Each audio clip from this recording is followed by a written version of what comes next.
ونصلي ونسلم على رسوله وحبيبه الكريم أما بعد فأعوذ بالله من الشيطان الرجيم بسم الله الرحمن الرحيم إن أول بيت وضع للناس للذي ببكة مباركا وهدى للعالمين فيه آيات بينات مقام إبراهيم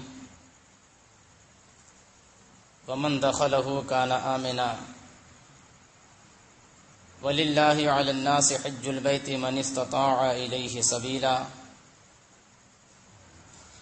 صدق الله مولانا العظيم وبلغنا رسوله النبي الأمين الكريم ونحن على ذلك لمن الشاهدين والشاكرين والحمد لله رب العالمين.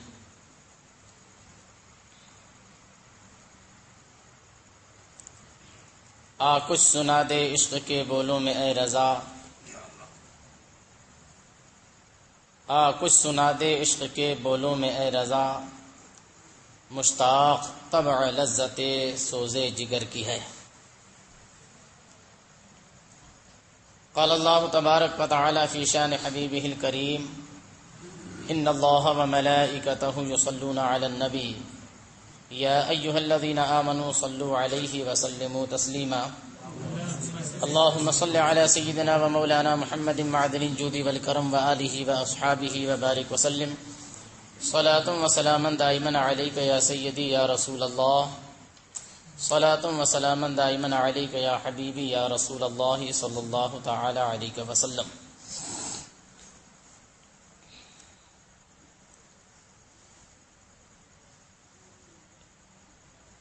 مسائل حج کے بیان کا آج تیسرا دن ہے.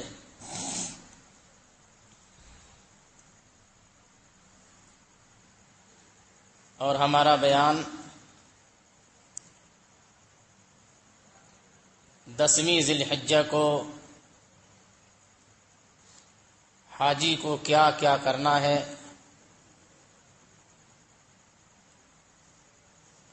وہاں تک کے مسائل تک ہم پہنچے ہیں. ابھی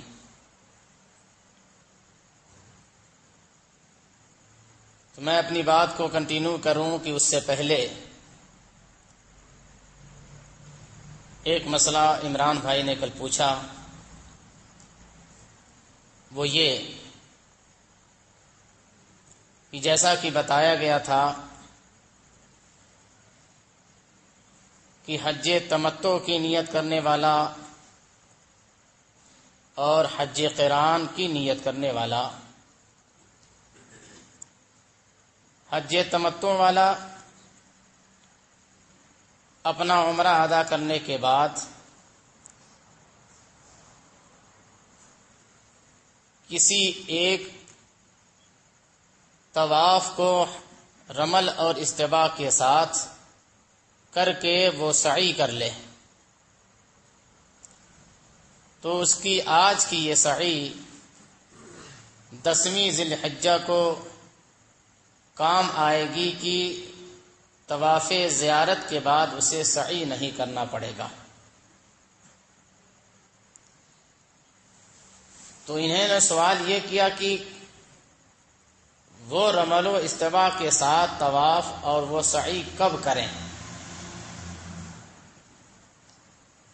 اپنا عمرہ ادا کرنے کے بعد آدمی کے پاس 4 یا 5 دن ہے، اس بیچ میں کریں، یا یہ کہ جب وہ حج کا احرام باندھے تو حج کا احرام باندھ کر کے اس میں طواف رمل اور استباع کے ساتھ کر کے وہ سعی کر لیں. تو فقہائے کرام نے اس بارے میں فرمایا ہے کہ وہ کسی بھی طواف میں رمل و استباع کر کے سعی کر سکتا ہے. اور سوال اصل میں ان کا اس لیے تھا کہ اب معاملہ جو ہے وہ شفٹنگ کا چلتا ہے. حج سے پہلے بہت سے حاجیوں کو عزیزیہ میں قیام کرایا جاتا ہے اور حج کے بعد پھر انہیں مکہ معظمہ لایا جاتا ہے. اور یوں بھی اس وقت وہاں پہ جو تعمیراتی کام چل رہے ہیں تو انہی لوگوں کو قریب پاس میں جگہ ملے گی جن کا پیکج بہت مضبوط ہوگا، اور کمزور پیکج والوں کو تو دور ہی جگہ ملنی ہے۔ مثال کے طور پر عزیزیہ میں ہے، یا عزیزیہ کے آس پاس کہیں پر جو ہے انہیں ہوٹل ملا رہنے کے لیے، تو ظاہر سی بات ہے کہ حج کا احرام باندھ کر کے عزیزیہ سے مینا قریب پڑے گا، تو اب ایسی صورت میں اگر حج کے احرام سے پہلے کسی اور طواف کو رمل و استباء کر کے وہ پھر سعی کر لے تو یہ سعی 10ویں ذی الحجہ کو طواف زیارت کے بعد کام آئے گی کہ نہیں آئے گی؟ تو فقہائے کرام کے بیان کے مطابق وہ کسی بھی وقت کر سکتا ہے عمرہ کی ادائیگی کے بعد۔ اور حج قران والے کے لیے فقہاء نے فرمایا کہ حج قران جس نے کیا ہے اس کو اپنا عمرہ ادا کر لینے کے بعد طواف قدوم تو کرنا ہے، اسی طواف قدوم میں رمل و استباء کر لے اور سعی کر لے، یہ اس کے لیے اس دن کام آ جائے گا۔ بات سمجھ میں آ رہی ہے؟ تو یہ مسئلہ الحمدللہ حل ہو گیا کہ وہ کسی بھی اپنے 4 سے 5 دنوں کے قیام میں کبھی بھی کسی ٹائم بھی کسی دن بھی وہ کر سکتے ہیں۔ اب 10ویں ذی الحجہ کا جو کام تھا وہ یہ کہ مزدلفہ سے واپسی کے بعد سب سے پہلے جمرہ عقبہ بڑے شیطان کو کنکری مارنا، اور اس کا ٹائم طلوع آفتاب کے بعد سے سن رائز کے بعد سے زوال تک بڑے شیطان کو تو خیمے کی طرف سے چلتے ہوئے آپ آئیں گے تو جو تیسرا شیطان ہے، اور مکہ معظمہ کی طرف سے جو پہلا ہے وہی جمرہ عقبہ ہے، وہی جمرہ عقبہ ہے۔ تو آج 10ویں ذی الحجہ کو صرف اسے ہی کنکری مارنی ہے۔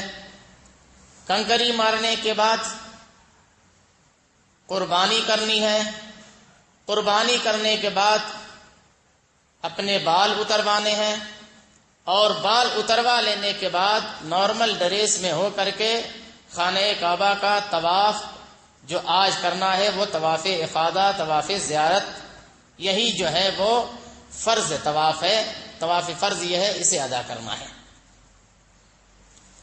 کنکری مارنا، قربانی کرنا اور بال اتروانا، ان تینوں میں ترتیب بھی واجب ہے۔ اگر ترتیب بھی پلٹے گی تو ایسی صورت میں دم دینا یہ واجب ہو جائے گا، دم دینا واجب ہو جائے گا۔ کنکری مارنے کا طریقہ کیا ہے وہ کل بتا دیا گیا۔ اس کی قربانی وہ بھی جو ہے حرم میں ہوگی اور یا تو مینا میں ہوگی۔ میرے آقا سید کائنات صلی اللہ تعالی علیہ وسلم نے حجۃ الوداع کے موقع پر کنکری مارنے کے بعد خود میرے آقا صلی اللہ تعالی علیہ وسلم نے بہت سے اونٹوں کی قربانی اپنے دست نبوت سے فرمائی۔ تقریباً 60 یا 65 اونٹوں کی قربانی رسول اکرم صلی اللہ علیہ وسلم نے اپنے دست نبوت سے فرمائی۔ پھر اس کے بعد حضرت سیدنا مولائے کائنات علی مرتضی رضی اللہ تعالی عنہ کو ارشاد فرمایا کہ اب تم کرو۔ پھر اس کے بعد رسول اکرم صلی اللہ تعالی علیہ وسلم نے اپنے بال مبارک شریف اتروائے، اور اسی وقت حضرت سیدنا ابو موسیٰ اشعری رضی اللہ تعالی عنہ کو بلایا اور ارشاد فرمایا کہ قسم ہو بین الناس، یہ میرے منہ مبارک ہیں، اسے لوگوں میں تقسیم کر دو، بانٹ دو۔ یہ میرے منہ مبارک ہیں، لوگوں میں بانٹ دو۔ تو سید عالم صلی اللہ تعالی علیہ وسلم نے لوگوں میں بانٹنے کا حکم کیوں ارشاد فرمایا؟ اسی لیے کہ جس طریقے سے اللہ تعالی نے مجھے حیات النبی بنایا ہے اسی طریقے سے میرا منہ مبارک بھی زندہ ہے، تو جس طریقے سے لوگ مجھ سے استعانت کرتے رہیں گے، اسی طریقے سے جہاں جہاں یہ بال مبارک ہوگا لوگ اس سے برکات، تبرک اور استعانت کرتے رہیں گے، برکتیں حاصل کرتے رہیں گے۔ بال مبارک اتروائیں گے آپ، لیکن اس پر حدیث پاک میں جو فضیلت اور ثواب بیان ہوا ہے وہ یہ کہ ہر بال کے بدلے میں اللہ تبارک و تعالی ثواب عطا فرماتا ہے اور ایک گناہ مٹاتا ہے۔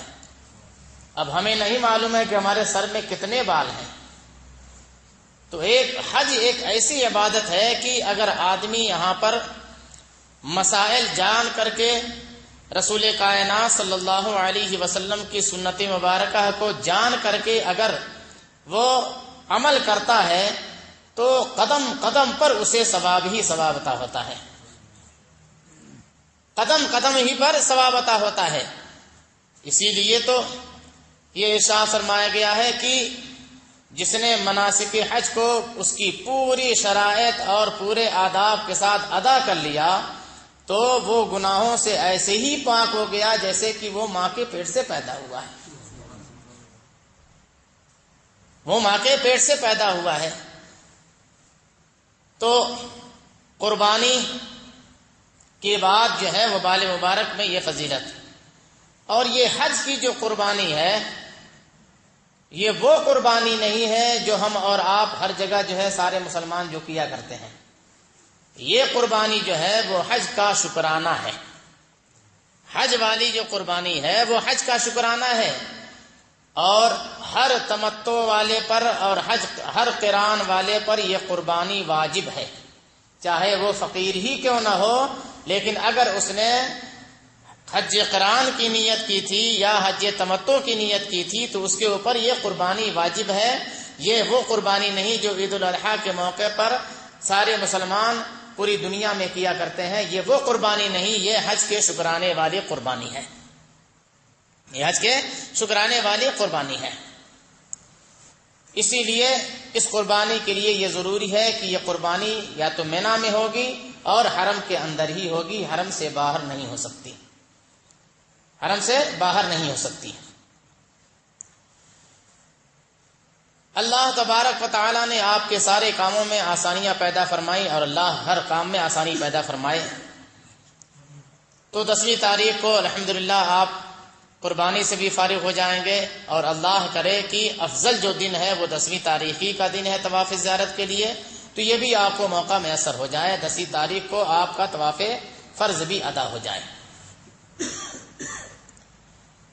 اب طواف فرض اگر آپ نے 10 تاریخ کو ادا کر لیا تو پھر آپ مینا شریف میں تشریف لے آئیں اور یہ رات مینا ہی میں گزاریں، 11ویں ذی الحجہ کی رات مینا ہی میں گزاریں، اور اس میں وہی اپنے ذکر و اذکار، تلاوت کلام ربانی، نماز اور نمازوں کی پابندی اپنے اس پورے سفر میں بہت زیادہ آپ کریں۔ نماز تو یوں بھی معاف نہیں ہے، لیکن جتنا مقدس سفر اتنی ہی زیادہ جو ہے آپ کی نمازوں کا اہتمام ہونا چاہیے۔ جہاں نماز کا وقت ہوا آپ جہاں کہیں بھی ہوں فوراً نماز کا اہتمام کریں، اور ایک آن بھی اپنے آپ کو بغیر وضو رکھنے کی آپ جو ہے وہ کا موقع نہ دیں، ہر دم ہر آن آپ وضو کے ساتھ رہیں۔ مینا میں 11 ذی الحجہ کو زوال تک کا ابھی انتظار کریں، زوال کے بعد آپ آج تینوں شیطانوں کو کنکری مارنے کے لیے کنکریاں زیادہ لے کر کے چلیں، جیسا کہ اس کے بارے میں بتا دیا گیا ہے پہلے۔ اور آج پہلے چھوٹے شیطان کو، پھر اس کے بعد اس سے بڑے شیطان کو، پھر اس کے بعد سب سے بڑے شیطان کو، تینوں کو کنکری مارنی ہے۔ اس کا طریقہ کیا ہے وہ کل بتا دیا گیا کہ سائڈ سے ہو کر کے، اور میرے آقا کی سنت یہ ہے کہ مینا کو اپنے داہنی طرف کریں، کعبہ معظمہ مکہ معظمہ کو اپنی بائیں طرف کریں، کنکری ہاتھ میں اپنے اس طور پر چٹکی میں لیں اور اتنا ہاتھ اٹھائیں کہ آپ کی بغل دکھے، اور پھر اس کے بعد بسم اللہ اللہ اکبر رغم للشیطان رضا للرحمن اللہم اجعلہ حجا مبرورا وسعیا مشکورا وذنبا مغفورا کہہ کر کے ایک کنکری ماریں، اور اتنی تیز سے ماریں کہ وہ جا کر کے جمرہ کو لگ جائے، اگر جمرہ کو نہ بھی لگے تو کم از کم 1 ہاتھ کی دوری تک آپ کی یہ کنکری پہنچ جائے۔ جیسا کہ کل میں نے یہ عرض کیا کہ میرے آقا سید کائنات صلی اللہ تعالی علیہ وسلم سے نقل کرتے ہوئے فقہائے کرام نے یہ فرمایا کہ جو کنکری قبول ہو جایا کرتی ہے وہ وہاں سے اٹھا لیا کرتی ہے، اور کل میدان محشر میں پل صراط کے پار ہونے کے کل میدان محشر میں میزان عدل پر یہ کنکری ہمارے لیے وزن کا کام آئے گی، ثواب کی جگہ پہ۔ پہلے اور دوسرے شیطان کو کنکری مارنے کے بعد سائیڈ میں ہو کر کے خانہ کعبہ کی طرف منہ کر کے دعا کرنی ہے، اور ہر مقام پر آپ اپنے لیے بھی، اپنے ماں باپ کے لیے، اپنے اساتذہ کے لیے اور اپنے تمام مسلمان بھائیوں کے لیے ہر جگہ دعا کریں۔ پہلے شیطان، دوسرے شیطان، تیسرے شیطان پر مار کر کے رکنا نہیں ہے، فوراً وہاں سے جو ہے آپ کو نکل لینا ہے۔ اگر ایسا محسوس ہو رہا ہے کہ بھیڑ بہت زیادہ ہے کہ مرد تو مار سکتے ہیں لیکن عورتوں کا جانا بہت دشوار ہے، تو ایسی صورت میں آپ جو ہے دن میں کنکری مار لیں اور رات میں عورتوں کو لے جا کر کے مروا دیں۔ اس بات کی اجازت فقہائے کرام نے عطا فرمائی ہے کہ اگر دن میں بہت زیادہ رش ہو کہ عورتوں کا جانا مشکل ہو تو ایسی صورت میں مرد جو ہے وہ دن کو کنکریاں مار لیں اور عورتوں کو رات میں لے جا کر کے مروا لیں۔ اسی طریقے سے 12 تاریخ کا بھی یہ عمل آپ کا ہے، 12 تاریخ کا بھی عمل یہ آپ کا ہے کہ زوال آفتاب کے بعد سے غروب آفتاب تک آج بھی تینوں شیطانوں کو کنکری مارنی ہے، آج بھی تینوں شیطانوں کو کنکری مارنی ہے۔ یوں تو آپ دیکھیں گے تو 24 گھنٹہ جو ہے وہ کنکری ماری ہی جاتی ہے، 11 کو بھی 12 کو بھی لوگ صبح ہی سے شروع رہتے ہیں، لیکن کسی کا دیکھ کے نہیں کیجیے گا، یہ خلاف سنت ہے۔ ہو سکتا ہے کہ کوئی آپ کو مل جائے کہ نہیں حدیث پاک میں ہے، تو محدثین نے فرمایا ہے کہ جس حدیث کو لوگ کنکری مارنے کے جواز اور ثبوت میں زوال سے پہلے پیش کرتے ہیں وہ حدیث ضعیف ہے، حدیث ضعیف ہے۔ اور پھر سب سے بڑھ کر یہ ہے کہ ہم سب کے آقا و مولا صلی اللہ علیہ وسلم کی سنت مبارکہ یہی ہے کہ زوال کے بعد نبی اکرم صلی اللہ علیہ وسلم نے کنکری ماری ہے، ہم بھی زوال کے بعد ہی ماریں گے۔ 12 کو اگر اتنی دیر ہو گئی 12 ذی الحجہ کو کہ آفتاب غروب ہو گیا تو بہتر یہ ہے کہ آپ پھر منی میں رک جائیں اور پھر 13 تاریخ کو اسی ٹائم زوال کے بعد ہی کنکری مار کر کے واپس ہوں۔ اور رات میں آپ رک گئے تھے 13ویں کی، مغرب بعد ہو گیا، سورج تو غروب ہو گیا، لیکن آپ رک گئے یہاں تک کہ طلوع آفتاب اگر ہو گیا تب تو آپ کے اوپر یہ واجب ہے کہ آپ 13 کی کنکری مار کے نکلیں، اور اگر کنکری مار کے نہ نکلیں گے تو ایسی صورت میں دم دینا پڑے گا، اور دم کیا ہے؟ ایک قربانی ہے، دم ایک قربانی ہے۔ اس لیے اگر 12 تاریخ ہی کو مکہ معظمہ پہنچنا ہے تو 12 تاریخ کو اپنا ٹائم اس طور پر آپ سیٹ کریں کہ عصر سے پہلے پہلے اپنے ان کاموں سے آپ فارغ ہو جائیں تاکہ آپ جو ہے طلوع آفتاب سے پہلے پہلے مینا کو چھوڑ لیں۔ مینا سے جب آپ مکہ معظمہ آئیں تو راستے میں ایک وادی پڑتی ہے جنت المعلا شریف کے قریب، وادی محسب۔ فقہائے کرام فرماتے ہیں کہ یہاں بھی تھوڑا دیر رک کر کے ذکر و اذکار کریں، ذکر و اذکار کریں۔ اور پہلے جو سفر ہوا کرتا تھا وہ پورا کا پورا پیدل ہی ہوا کرتا تھا، تو فقہا نے یہ بھی لکھا ہے کہ یہاں پر جو ہے مغرب بعد پہنچ کر کے تھوڑا سا ایک آدھ نیند بھی لے لیں، کچھ نمازیں ذکر و اذکار کر لیں، پھر اس کے بعد جو ہے اب وہ جو ہے حرم محترم میں شامل ہوں، حرم میں داخل ہوں، مکہ معظمہ میں داخل ہوں۔ اللہ کے کرم سے آپ کا حج کا 5 دن مکمل ہوا۔ اب آپ یہ دیکھیں کہ آپ کو مکہ معظمہ میں آج سے کتنے دن اور رہنا ہے۔ اگر کسی کو مکہ معظمہ میں آج سے 15 دن یا اس سے زیادہ رہنا ہے تو اب وہ اپنی نماز قصر نہیں پوری پڑھے گا، اور اگر 15 دن سے کم رہنا ہے تو وہ مسافر ہی رہے گا، نماز قصر پڑھے گا۔ یا مکہ معظمہ میں 15 دن رہنا تو ہے، لیکن اس بیچ میں اسے کئی مقامات پر مکہ معظمہ سے باہر کا سفر کرنا ہے، تو باہر کا اگر سفر کرنا ہے اس کی نیت پہلے سے ہے اگر، تو ایسی صورت میں پھر بھی وہ مسافر ہی رہے گا، اگرچہ وہ 1 مہینہ کیوں نہ رہے وہاں پر، لیکن 1 مہینہ اس طور پر ہے کہ اس میں جگہ جگہ کے پروگرامات شامل ہیں اس کے، تو ایسی صورت میں وہ مسافر ہی رہے گا، نماز قصر پڑھے گا، نماز قصر پڑھے گا۔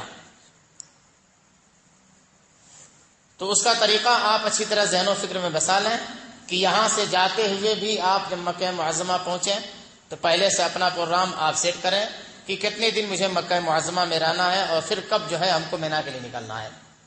تو ظاہر سی بات ہے کہ جانے کے بعد 4-5 دن آپ کو ملیں گے، اس لیے آپ مسافر ہیں، یہ بھی نمازیں آپ کی قصر ہوں گی۔ پھر آپ مینا میں ہوں گے، وہاں بھی آپ کی نماز قصر ہوگی۔ عرفات میں پہنچیں گے، وہاں بھی آپ کی نماز قصر ہوگی۔ مزدلفہ پہنچیں گے، وہاں بھی آپ کی نماز قصر ہوگی۔ پھر واپس مینا آئیں گے، وہاں بھی نماز قصر ہوگی۔ دوسروں کا نہیں دیکھیے گا، وہاں ایسے بھی ہوتے ہیں یار یہاں آ کر کے نماز جو ہے پوری نہیں پڑھتے۔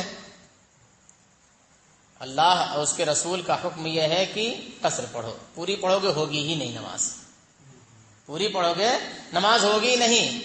اللہ کی رضا اور اس کے رسول کی رضا ان کے فرمان پہ عمل کرنے میں ہے، اپنی مرضی سے عمل کرنے میں نہیں ہے، اپنے مرضی سے عمل کرنے میں نہیں ہے، ان کے فرمان پر عمل کرنے میں ہے۔ تو بات جب آ گئی تو میں یہ بھی بتا دوں آپ کو کہ راستے کی تکلیف اور جگہ جگہ اسلام دشمن طاقتیں اور جماعتیں موجود تھیں، اس بنیاد پر جو ہے وہ قصر نماز کا حکم ملا تھا۔ جب اسلام پورے عرب میں پھیل گیا تو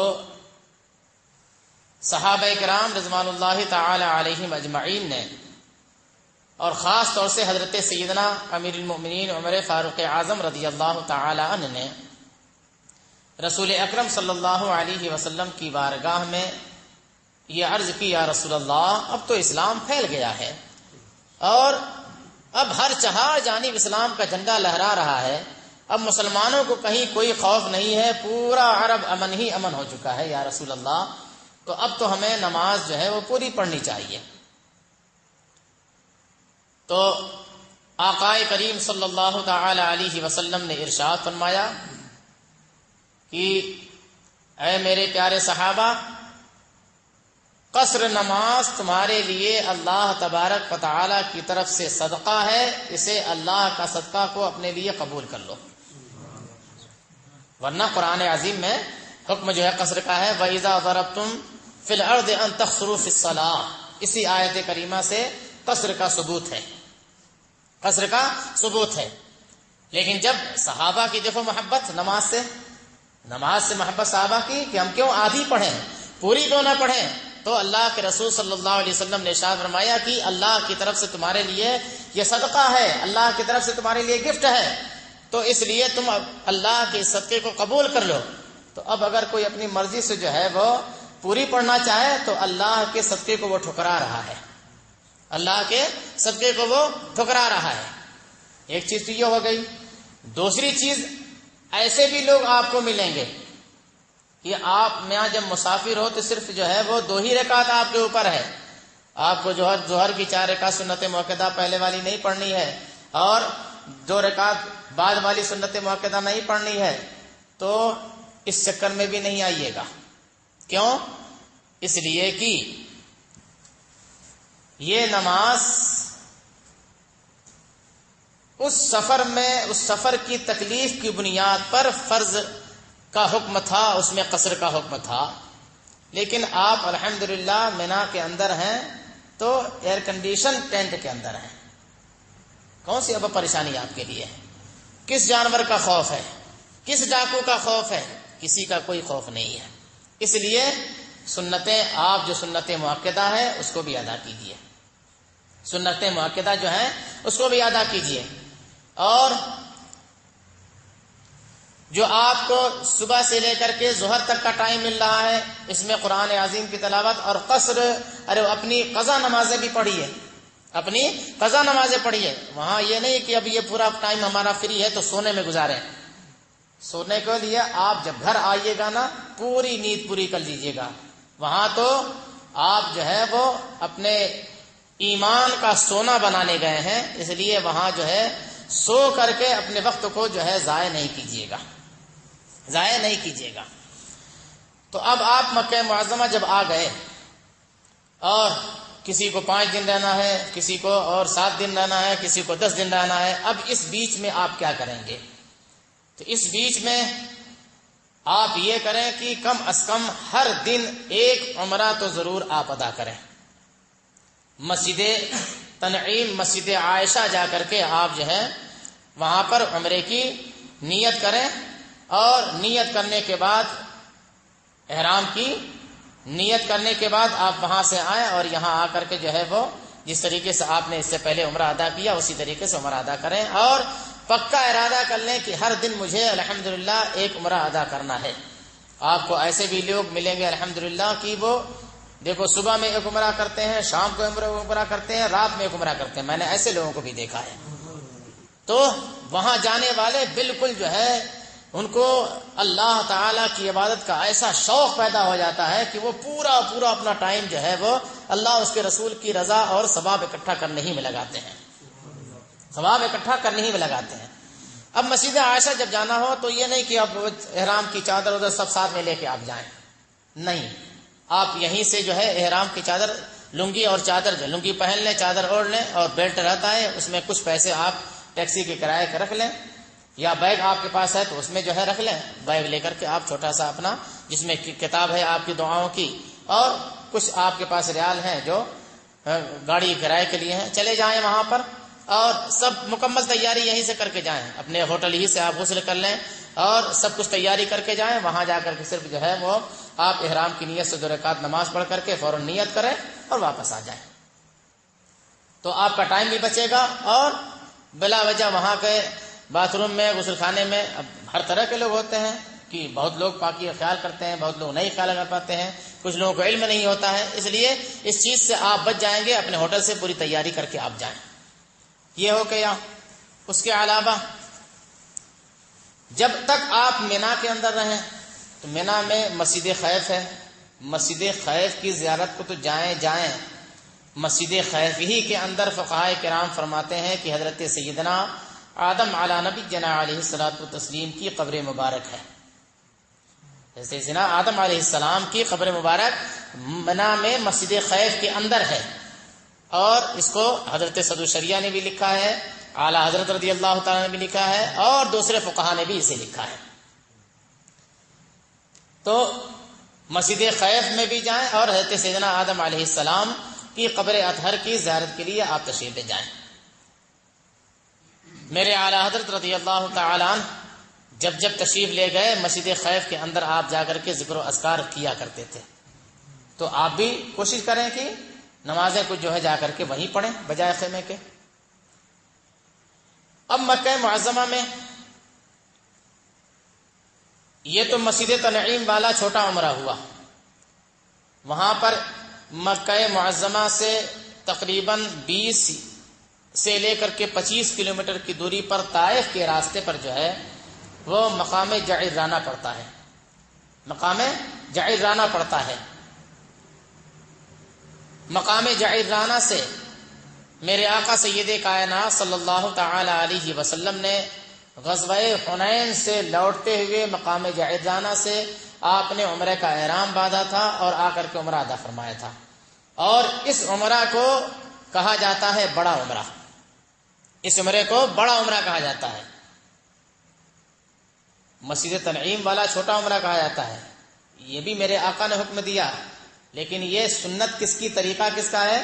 حضرت عائشہ صدیقہ رضی اللہ تعالی عنہا کو میرے آقا سید کائنات صلی اللہ علیہ وسلم نے حکم دیا تھا تم فلاں جگہ جاؤ تنعیم پر اور وہاں سے تم عمرے کا احرام باندھ کر کے آؤ، تو حضرت عائشہ نے وہاں سے عمرے کا احرام باندھا تھا۔ آج وہی طریقہ الحمدللہ چلا آ رہا ہے، اور وہ وہاں کے رہنے والے حاجیوں کے لیے ایک طرح کے عمرے کے لیے میقات بن گئی۔ اور جعرانہ سے میرے آقا نے احرام باندھا ہے، اس لیے اسے بڑا عمرہ کہا جاتا ہے۔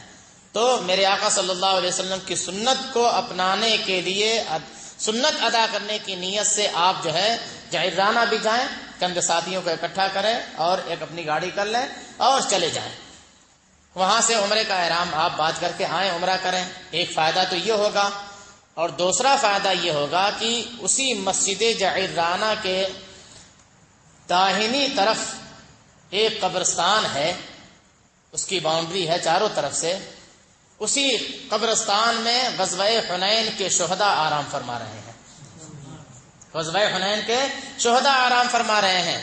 تو الحمدللہ سنت رسول بھی ادا ہو جائے گی، بڑا عمرہ بھی ادا ہو جائے گا، اور غزوہ حنین کے صحابہ شہداء کرام رضوان اللہ علیہم اجمعین کی بارگاہ میں حاضری ہو جائے گی۔ مکہ معظمہ میں اور بھی زیارت گاہیں ہیں، اس میں سب سے بڑی زیارت گاہ جو ہے وہ جنت المعلا شریف ہے، جہاں پر حضرت سیدنا ام المؤمنین خدیجہ الکبریٰ رضی اللہ تعالی عنہا آرام فرما رہی ہیں، حضرت سیدنا عبداللہ ابن زبیر رضی اللہ تعالی عنہ آرام فرما رہے ہیں، حضرت سیدنا ملا علی قاری ہیں، حضرت سیدنا خواجہ عثمان ہارونی خواجہ غریب نواز کے پیر و مرشد، اور بہت سے صحابہ کرام، بہت سے علماء ربانیین وہاں پر آرام فرما رہے ہیں۔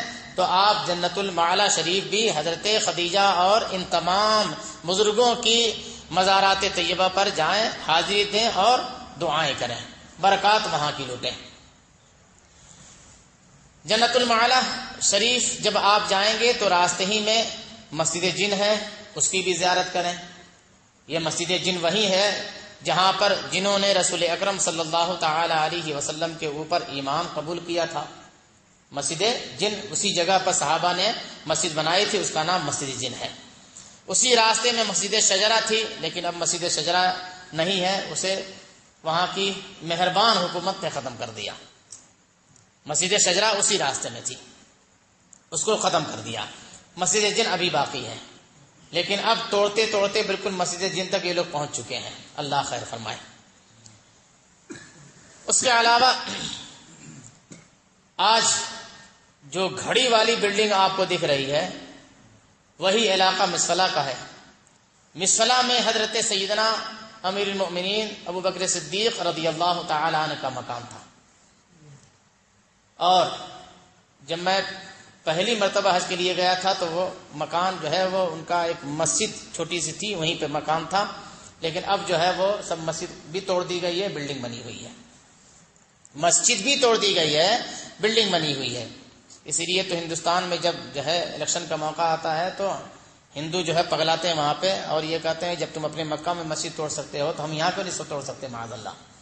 یہ چونکہ موقع دیا جاتا ہے اس لیے بولنے والا بولتا ہے۔ مسجد مسجد ہوتی ہے، مسجد کسی کے باپ کی جاگیر نہیں ہوتی ہے، اور مسجد وہ چیز ہوتی ہے کہ تحت الثری سے عرش اعظم تک وہ مسجد ہی کا حکم، پورا فضا مسجد ہوا کرتی ہے، اس لیے کسی کو حق ہی نہیں ہے کہ اس کو وہ موو کر سکے کہیں۔ وہ باپ دادا کا گھر نہیں ہے کہ آج یہاں تھا کل وہاں موو کر لیا ہم نے، نہیں، اللہ تعالیٰ کی وہ ملکیت ہے، کوئی کر نہیں سکتا ہے۔ لیکن ایسی جرأت اور ایسی گستاخی سوائے نجدی حکومت کے اور کوئی نہیں کر سکتا ہے، سوائے گستاخ رسول خدا، گستاخ خدا کے اور کوئی نہیں کر سکتا ہے۔ تو مسجد مسفلہ میں آپ تشریف لے جائیں، مسفلہ میں جا کر کے اس نیت سے کہ سیدنا صدیق اکبر رضی اللہ تعالی عنہ کا مکان اقدس یہاں پہ تھا، آپ بس اس علاقے کی فضاؤں سے اپنے کو بابرکت کر کے تشریف لے آئیں۔ اسی طریقے سے حضرت خدیجہ کا جو مکان تھا، میرے آقا سید کائنات صلی اللہ تعالی علیہ وسلم کا مکان شریف مولد النبی، جو لائبریری کی شکل میں ہے، بورڈ بھی بڑے بڑے لگے ہوئے ہیں، اور اب تو اس مرتبہ جب میں ربیع الاول شریف میں گیا تھا تو یہاں تک لکھا ہوا اس پر ہے کہ کیا ثبوت ہے کہ یہیں پر رسول اکرم صلی اللہ علیہ وسلم پیدا ہوئے۔ ارے میرے آقا کی پیدائش سے لے کر کے اب تک ساری زبانیں یہ کہہ رہی ہیں، ساری کتابیں یہ کہہ رہی ہیں، سارا مسلمان یہ کہہ رہا ہے کہ آقا کریم صلی اللہ علیہ وسلم اس مقام پہ پیدا ہوئے. بلکہ فیوض الحرمین میں تو بہت جلدی کا مطلب یہ ہے کہ 100-150 سال پہلے شاہ ولی اللہ محدث دہلوی 200 سال پہلے مان لیجئے، انہوں نے فیوض الحرمین میں یہ لکھا ہے کہ میں نے ربیع الاول شریف کے موقع پر خود اپنی آنکھوں سے دیکھا ہے، اور حضرت علامہ عبد المصطفیٰ اعظمی علیہ الرحمہ نے بھی اس کو نقل کیا کہ ربیع الاول شریف کے موقع پر اہل مکہ، اہل عرب میرے آقا صلی اللہ علیہ وسلم کی پیدائش مبارکہ جہاں پہ ہوئی تھی مولد النبی میں اکٹھا ہو کر کے میلاد شریف پڑھا کرتے تھے. اور جب میلاد شریف کا سماں بتتا تھا تو بالکل میرے آقا صلی اللہ علیہ وسلم کی پیدائش کی جگہ سے لے کر کے آسمان تک نور کا بالکل سلسلہ بچ جایا کرتا تھا، نور کا سلسلہ بچ جایا کرتا تھا. تو یہ تو بزرگوں نے فرمایا، اور ان کا عالم یہ ہے کہ اب جو ہے اتنے بڑے جھوٹے یہ ہیں کہ یہاں تک لکھا ہوا ہے، آپ بھی جا کے پڑھیے گا جائیے گا تو، اور میرے موبائل میں ہے سب یہ تصویریں لے کر کے آیا ہوں میں کہ کیا کیا انہوں نے مکاریاں اور کیا کیا جھوٹ بولا انہوں نے. اور ایسے جھوٹوں کے پیچھے جا کر کے آدمی کیسے نماز پڑھے گا؟ یہ جھوٹ جو ہے عوام نہیں بولتی ہے، یہ جھوٹ وہاں کے علماء اور امام جو ہے وہ بولا کرتے ہیں، وہ بورڈ لگواتے ہیں، وہاں کا قاضی لکھواتا ہے، وہاں کا جو بڑا مفتی ہوتا ہے وہ لکھواتا ہے، حرم کا جو امام ہوتا ہے وہ لکھواتا ہے. تو یہ بڑا جھوٹ ہے، اور جھوٹے کے پیچھے کیسے نماز ہوگی؟ اس کا خیر ایمان کے بارے میں تو ایسے ہی بھی بات کلیئر ہے، لیکن آپ اگر وہ مسلمان بھی ہو لیکن اگر وہ جھوٹ بولے اور میرے آقا کے پیدائشی مبارکہ کی جگہ کے بارے میں وہ کہے کہ یہ وہ جگہ نہیں ہے، تو اس سے بڑا کذاب کون ہوگا؟ تو میرے آقا صلی اللہ علیہ وسلم کی پیدائشی مبارکہ کی اس مقام پر جائیں، ادب و احترام کے ساتھ ان فضاؤں کو آپ سلام پیش کر لیں اور برکتیں حاصل کر کے واپس آئیں. پھر اس کے بعد تنعیم کو جب آپ جائیں گے مسجد عائشہ کو، تو جاتے ہوئے بائیں ہاتھ پر جو ہے روڈ سے ذرا سا جو ہے اندر حضرت سیدنا عبداللہ ابن عمر رضی اللہ تعالی عنہ کا مزار شریف ہے. یہ بہت کم لوگوں کو معلوم ہے. تو ایک احاطے کے اندر جو ہے سیدنا عبداللہ ابن عمر رضی اللہ تعالی عنہ کا مزار ہے. مسجد تنعیم اور مسجد حرام کے بالکل بیچ میں وہ جگہ ہے. تو اگر کسی سے آپ معلوم کر سکیں تو آپ وہاں بھی تشریف لے جائیں. ایسے ہی جب آپ مقام جعرانہ کو جائیں گے تو 8 کلومیٹر کا سفر طے کرنے کے بعد مسجد تنعیم سے آگے اور بڑھیں گے تو ایک مقام ہے مقام صرف. مقام صرف جس روڈ سے آپ جا رہے ہیں اسی روڈ سے بالکل لگ کر کے بائیں سمت میں ام المؤمنین حضرت سیدنا میمونہ رضی اللہ تعالی عنہا آرام فرما رہی ہیں. آقا کریم صلی اللہ تعالی علیہ وسلم کی زوجہ محترمہ ام المؤمنین پورے کائنات کے مسلمانوں کی ماں حضرت سیدتنا میمونہ رضی اللہ تعالی عنہا مقام صرف میں آرام فرما رہی ہیں. تو وہاں پر آپ وہاں بھی جائیں، فاتحہ خوانی کریں اور حضرت ام المؤمنین کی بارگاہ سے آپ جو ہے وہ ان کے وسیلے سے اللہ کی بارگاہ میں دعائیں کریں. اس کے علاوہ حدیبیہ بھی مکہ معظمہ سے بہت دور نہیں ہے. حدیبیہ مکہ معظمہ سے بہت دور نہیں ہے، 15 سے 20 کلومیٹر کے اندر ہے. اور حدیبیہ آپ کو معلوم ہے کون سی جگہ ہے؟ میرے آقا صلی اللہ علیہ وسلم نے 1400 صحابہ کرام کے ساتھ یہاں پر قیام فرمایا تھا. یہاں کے اس کنویں میں جس کا پانی بالکل سوکھ گیا تھا، میرے آقا نے اپنا لعاب اطہر اس میں ڈالا تھا تو وہ پانی جو ہے بالکل ابل پڑا تھا. تو وہ کنواں آج بھی موجود ہے، سوکھ گیا ہے، وہ کنواں ہے، بہت گہرا کنواں ہے. تو اگر آپ کا شوق ساتھ دے تو یہ وہ چیزیں ہیں کہ اس میں برکت ہی برکت ہے زیارت میں، اور جہاں ہم رہے ہیں برکت ہی حاصل کرنے کے لیے. تو اگر کوئی ایسا شوقین ساتھی مل جائے آپ کو تو اس کو ابھار لیں اور حدیبیہ چلے جائیں. حدیبیہ پہنچ کر کے اس کنویں کی زیارت کر لیں. اب وہ درخت تو وہاں نہیں رہے جب میرے آقا صلی اللہ علیہ وسلم تشریف لائے تھے. ببول کے درخت کے نیچے جو بیعت ہوئی تھی جسے بیعت رضوان کہتے ہیں، جس کا ذکر قرآن عظیم میں ہے، تو وہ درخت تو نہیں ہے لیکن ببول کے بہت سارے درخت وہاں پہ ہیں.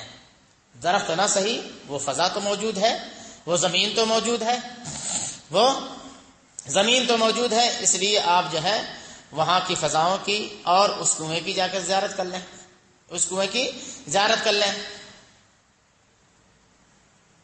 اور اس کے علاوہ مکہ معظمہ میں اب زیادہ سے زیادہ جو وقت ملے وہ آپ طواف کریں، لیکن ابھی 2 بڑی جگہیں اور آپ کے لیے عظیم جگہیں باقی ہیں۔ وہ کیا ہے؟ وہ جبل نور، جہاں پر غار حرا ہے، جہاں پر اللہ تبارک و تعالیٰ کے پیارے حبیب سرور کائنات صلی اللہ تعالی علیہ وسلم اعلان نبوت سے پہلے جا کر کے عبادت میں مصروف رہا کرتے تھے، اور جہاں پر قرآن عظیم کی پہلی آیت مبارکہ نازل ہوئی ہے۔ تو وہ مقام بعینہ ہی موجود ہے، اور بہت اونچا بھی یہ پہاڑ نہیں ہے۔ آپ چلیں گے تو پونا گھنٹہ میں آپ پہنچ جائیں گے، اور اب دقت بھی نہیں ہے، شروع سے لے کر کے آخر تک جو ہے وہ سیڑھی ہی سیڑھی بن گئی ہے، اس لیے اب پریشانی بھی نہیں ہے۔ اور بیچ میں کئی جگہ آپ کو جو ہے وہ رکنے کی جگہ بھی مل جائے گی، پانی مل جائے گا، چائے مل جائے گی، ڈرنکس مل جائیں گے، سب کچھ مل جائے گا۔ تو یہ جو ہے آپ چلے جائیں غار حرا، وہاں کی برکتوں سے اپنے آپ کو منور کریں۔ جب آپ غار حرا جائیں گے تو آپ کو جو ہے یہ لال رومال والے بہت زیادہ نیچے ہی ملیں گے آپ کو، اور وہ منع کریں گے یہاں جانا شرک ہے، یہاں کی گھاس اکھڑنا شرک ہے، یہاں کے پتھروں سے برکت حاصل کرنا شرک ہے، میرے آقا صلی اللہ علیہ وسلم نے یہاں جانے سے منع فرمایا، بورڈ بھی بڑے بڑے وہاں پہ لگے ہوئے ہیں۔ اب میرے آقا نے منع فرمایا اور قرآن کہہ رہا ہے یہیں قرآن کی آیت نازل ہوئی ہے، جہاں خود میرے آقا تشریف لے گئے وہاں جانے سے منع فرمائیں گے۔ ایک بات سمجھ میں آ رہی ہے بات آپ کو؟ اس لیے ان باتوں پر کان دھرنے کی ضرورت نہیں ہے، نہ ٹائم پاس کرنے کی ضرورت ہے، نہ ان کے تعلق سے اپنے دل میں کچھ سوچنے کی ضرورت ہے۔ بس جانے کہ بس راستے کا ایک پتھر ہے جو بک رہا ہے، اس کو بکنے دیں، آپ اپنا کام کریں، آپ اپنا کام کریں۔ اور ذرا دیکھیے، اگر سینس آدمی رکھے، کچھ عقل اس کے پاس ہو، تو یہ جو دکانیں اوپر آپ کو ملیں گی، کئی ایک دکان ملے گی، یہ ہندوستانی کی نہیں ہے، پاکستانی کی نہیں ہے، یمنی کی نہیں ہے، مصری کی نہیں ہے، کس کی ہے؟ عربی کی ہے۔ آدمی کوئی بیٹھا ہوا کام پر، لیکن دکان عربی کی ہے۔ ابھی یہاں جانا، برکت حاصل کرنا، یہ کرنا وہ کرنا، سب تو شرک و بدعت ہو گیا، اور انہی بدعتیوں سے پیسہ کمانا یہ عبادت ہو گیا ان کا۔ عقل دیکھیے ان کی، انہی بدعتیوں سے کون جا کے پانی لے رہا ہے وہاں پہ؟ یہاں پانی جو 1 ریال کا مل رہا ہے، وہاں پانی 5 ریال کا مل رہا ہے، 5 ریال کا مل رہا ہے وہاں پہ۔ تو انہی بدعتیوں سے پیسہ تم کما رہے ہو، اور یہ چیز جو ہے وہ عبادت میں شامل ہو گئی، عبادت میں شامل ہو گئی۔ اور پھر کیسے تمہیں پرمیشن ملا؟ تو یہ سب جو ہے صرف دنیا دار یہ لوگ ہیں، صرف میں نے آپ کے ذہن میں یہ ڈال دیا، آپ خود غور کر لینا اس چیز کو۔ جب یہ چیز شرک و بدعت ہے جانا، تو پھر آپ نے دکان لگانے کا پرمیشن کیوں دیا؟ پرمیشن نہیں دیتے آپ، لیکن کمانا ہے، ریال آ رہا ہے وہاں پہ، اس لیے اس کو نہیں منع کریں گے۔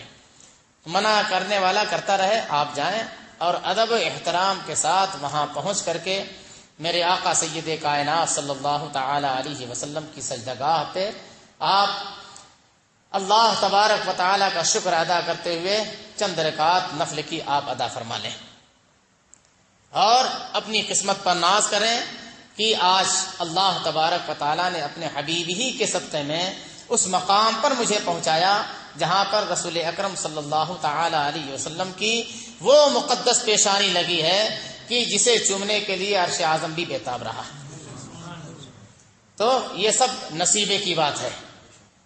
پھر اس کے علاوہ اب وہ جگہ بھی ہے جسے تاریخ اسلام میں غار ثور کے نام سے یاد کیا جاتا ہے تو یہ بھی پہاڑ بہت اونچا ہے، بہت اونچا، لیکن اگر ہم حضرت سیدنا صدیق اکبر رضی اللہ تعالیٰ عنہ کے ایمان کو سامنے رکھیں اور آپ کے ایمان سے روشنی حاصل کریں تو آج ہمارے لیے چڑھنا کوئی مشکل نہیں ہے۔ کیوں؟ اس لیے کہ اس وقت تو کسی طرح کا کوئی زینہ وہاں پہ نہیں ہے، کوئی اسٹیپ نہیں بنا ہوا ہے، اور سیدنا صدیق اکبر رضی اللہ تعالیٰ عنہ اپنے کاندھے پر آقا کائنات صلی اللہ تعالی علیہ وسلم کو بٹھا کر کے اوپر لے گئے. آپ تو آپ ہیں، آپ تو آپ ہیں، آپ کی بکریاں بھی وہاں پہنچ رہی ہیں. دودھ کے لیے آپ نے تیار کر رکھا تھا، بکریاں بھی پہنچ رہی ہیں، تازہ دودھ جو ہے وہ 3 دن تک پیتے رہے، بکریاں پہنچ رہی ہیں. آپ کے متعین کردہ آدمی بھی وہاں پہنچ رہے ہیں. آج تو الحمدللہ بہت آسانی کر دی گئی ہے اونچا، تقریباً 5000 فٹ کی اونچائی پر ہے یہ. لیکن جتنا اونچا ہے اور جتنا آپ چڑھیں گے الحمدللہ اتنے ہی آپ کا نصیبہ بھی اونچا ہوتا جائے گا، اس لیے کہ اس پتھر کی زیارت آپ کو ملے گی جس پتھر نے آقا کریم صلی اللہ علیہ وسلم کی بہت کھل کر زیارت کی ہے. میرے آقا صلی اللہ تعالی علیہ وسلم کے جسم نازنین اس پتھر سے لگے ہوئے ہیں. سیدنا صدیق اکبر رضی اللہ تعالیٰ عنہ کے جسم مقدس اس پتھر سے لگے ہوئے ہیں. میرے آقا نے وہاں رہ کر کے عبادت فرمائی ہے، تو وہ غار آپ کو دیکھنے کو بھی ملے گا، نماز پڑھنے کا بھی موقع ملے گا. اور یہاں جبل نور کی بنسبت بھیڑ بہت کم ہوتی ہے، بھیڑ بہت کم ہوتی ہے. اس لیے آپ چاہیں گے تو بہت آرام سے کئی گھنٹہ تک آپ رہ کر کے خوب برکتیں حاصل کریں، خوب برکتیں حاصل کریں. اور مجھ سے مشورہ اگر لیں تو میں یہ کہوں گا کہ جمعہ کو آپ صبح کو نکل جائیے. نماز تو ان کے پیچھے پڑھنا نہیں آپ کو ہے، جو سنی ہوگا پکا وہ تو ان کے پیچھے نماز پڑھے گا نہیں. اور جسے حرم میں جا کر کے ایک گناہ کر کے 1 لاکھ گناہ اکٹھا کرنا ہوگا، اپنے ایک گناہ کے بدلے میں 1 لاکھ گناہ کا جو ہے وہاں عذاب بھی ہے، تو جسے اکٹھا کرنا ہوگا وہ اپنی نمازوں کو برباد کرے گا. لوگوں کو سمجھ میں نہیں آتی ہے اللہ کے گھر میں پہنچ کر کے ہم نماز نہ پڑھیں. کون نماز پڑھنے سے منع کیا ہے تمہیں؟ نماز پڑھنے سے کس نے منع کیا ہے؟ کون جو نماز پڑھنے سے منع کرے گا وہ مسلمان کہاں رہا، وہ تو کافر ہو جائے گا. لیکن نماز پڑھنا ہے تو آپ کو عاشق مصطفیٰ کے پیچھے نماز پڑھنا ہے، نماز پڑھنا ہے مومن کے پیچھے نماز پڑھنا ہے. اور وہ جتنے ہیں وہ سب کے سب وہاں پر جو ہے حکومت کی طرف سے رکھے گئے ہیں، وہ سب کے سب جو ہے گستاخ ہیں اور علل اعلان وہ گستاخی کرتے ہیں، اور کسی بھی گستاخ کے پیچھے نماز ہو ہی نہیں سکتی.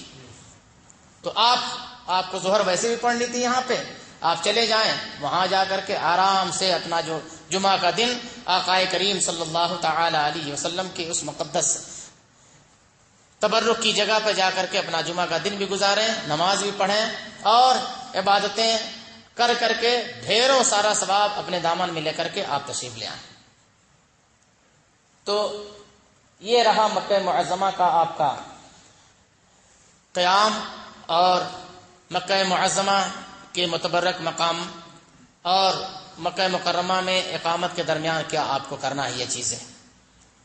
اب آخری چیز یہ ہے کہ جب آپ کو مکہ معظمہ سے نکلنا ہے تو ہر آفاقی یعنی ہر وہ حاجی جو میقات کے باہر سے گیا ہے، جب وہ مکہ معظمہ سے نکلے گا تو اس کے اوپر طواف رخصت، طواف وداع یہ واجب ہے. طواف وداع، طواف رخصت اسے کرنا ہے. تو فقہائے کرام اس معاملے میں فرماتے ہیں کہ جب آپ پورے طور پر تیار ہو جائیں تو آپ اللہ تبارک و تعالیٰ کے اس گھر کا طواف کریں کہ اس کے بعد کوئی کام آپ کا باقی نہ رہے. مکہ معظمہ سے نکلنے کے وقت جو آپ کا آخری کام ہو وہ اللہ کے گھر کا طواف ہو. اب یہ طواف جو آپ کریں گے، کوشش یہ کریں اپنے آپ کو اور اپنے وجود کو اس طور پر آپ ڈھالیں کہ طواف آپ کا ہوتا رہے اور آپ کے آنکھوں سے موتیاں، آنکھوں کی موتی بس ٹپکتے رہیں. اور اس طواف میں یہ کہوں گا جیسا کہ فقہا کی روشنی ہمیں ملتی ہے کہ پورے طواف میں آپ اللہ تعالی کی بارگاہ میں دعا یہی کریں کہ اللہ تو نے اپنی بارگاہ میں مجھے بلایا، میرے حج کو قبول فرما لے، میرے مناسک اور ارکان کو قبول فرما لے، اور اے اللہ جس طریقے سے اپنے حبیب کے صدقے میں آج تو نے مجھ پر کرم فرمایا، بار بار مجھے اپنے اس مقدس گھر کی زیارت نصیب فرما، حج کی سعادت نصیب فرما، اپنے حبیب صلی اللہ علیہ وسلم کی بارگاہ میں حاضری کی ادب و احترام کے ساتھ بار بار سعادت نصیب فرما. پورے طواف میں آپ یہی دعا کرتے رہیں، یہی دعا کریں اللہ تعالیٰ کی بارگاہ میں. اور جب تڑپ کے دعا کی جاتی ہے اور دل توڑ جب لیا جاتا ہے تو یہ دعا باب اجابت سے ٹکرا ہی جاتی ہے. جب آپ کا طواف پورا ہو جائے تو آپ جو اس کے بعد ہے ملتزم اور نماز آب زمزم یہ سب کرنے کے بعد بالکل بھیگی آنکھ کے ساتھ اپنے ہاتھوں کو اٹھائے ہوئے کعبہ معظمہ کو حسرت سے دیکھتے ہوئے اپنا دھیرے دھیرے قدم جو ہے وہ مسجد حرام شریف سے باہر نکالیں اور مسجد سے نکلنے کی جو دعا ہے وہ پڑھ کر کے اپنا بایاں قدم مسجد سے باہر نکالیں. پھر بھی ٹہر کر کے وہاں بھی جہاں تک آپ کو کعبہ معظمہ نظر آتا ہے آپ حسرت بھری نگاہ سے کعبہ معظمہ کو دیکھتے رہیں اور روتے رہیں، گڑگڑاتے رہیں، دعائیں کرتے رہیں. اور اس طور پر پھر آپ اپنی سواری پر بیٹھیں اور یہاں سے اب وہ سفر شروع ہو رہا ہے جس سفر کے لیے ساری دنیا کے عشاق ہمیشہ اور ہر دم ہر آن بےتاب رہتے ہیں. ہر عاشق بےتاب رہتا ہے. اور عاشق ہی نہیں، اعلیٰ حضرت رضی اللہ تعالیٰ نے تو جو اپنے اس نظم میں جو نقشہ کھینچا ہے، حرم بھی بےتاب ہے، کعبہ بھی بےتاب ہے، حجر اسود بھی بےتاب ہے، حتیم بھی بےتاب ہے. کل اس کے کچھ اشعار آپ کے سامنے رکھ کر کے میں اس کی ترجمانی آپ کے سامنے کروں گا کہ جب حاجی رخصت ہو کر کے طواف وداع کر کے جا رہا ہے تو حجر اسود اس سے کیسے مخاطب ہو رہا ہے، حتیم کیسے مخاطب ہو رہا ہے اور مزاب رحمت کیسے مخاطب ہو رہا ہے، وہ آپ کل عشق بھری داستان سننے کے لیے اور مدینہ طیبہ کا مقدس سفر ادب و احترام کے ساتھ کیسے کیا جائے گا اسے سننے کے لیے کل تشریف لائیں تو انشاءاللہ آخری گفتگو کل باقی رہے گی، اسے پیش کیا جائے گا کہ حاجیو آؤ شہنشاہ کا روضہ دیکھو، کعبہ تو دیکھ چکے کعبے کا کعبہ دیکھو، غور سے سن تو رضا کعبہ سے آتی ہے صدا، میری آنکھوں سے میرے پیارے کا روضہ دیکھو. وما علینا الا البلاغ.